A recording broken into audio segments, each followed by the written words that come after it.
ઈનો કે ખાવાના સોડાનો ઉપયોગ કર્યા વગર એકદમ જાળીદાર દાળ વડા બનાવવા માટે 1 વાટકો મગની ફોતરાવાળી દાળ લીધી છે. બરાબર ધોઈ લઈશું. બધું પાણી કાઢી લઈએ. હવે પાણી ઉમેરીને 3 થી 4 કલાક માટે પલળવા દઈએ. દાળ સારી રીતે પલળી ગઈ છે. દાળને એક મોટા વાસણમાં ટ્રાન્સફર કરીને થોડું પાણી ઉમેરીને બરાબર ધોઈ લઈએ. દાળને આ રીતે મસળવાની છે, જેથી તેમાં રહેલા ફોતરા બધા અલગ થઈ જશે. દાળમાંથી બધું પાણી કાઢી લઈશું અને ફોતરાનો ભાગ પણ કાઢી લઈએ. હવે દાળને પીસવા માટે મિક્સર જારમાં ઉમેરીએ.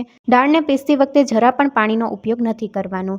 દરદરું આ રીતે વાટી લીધું છે. એક બાઉલમાં કાઢી લઈશું. 2 થી 3 મિનિટ માટે એક જ ડાયરેક્શનમાં ફેટી લઈશું. હવે ઢાંકીને અડધી કલાક માટે મૂકી દઈએ. 30 મિનિટ પછી સ્વાદ પ્રમાણે મીઠું ઉમેરીએ. વાટેલા આદુ મરચાં, વાટેલા કાળા મરી, કોથમીરના પાન ઉમેરીએ.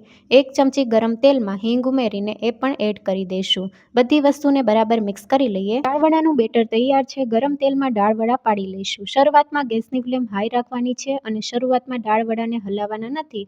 2 થી 3 મિનિટ થાય પછી મીડિયમ ગેસની ફ્લેમ ઉપર સાઈડ ચેન્જ કરીને થવા દઈએ. દાળ વડા તૈયાર છે. Thank you for watching.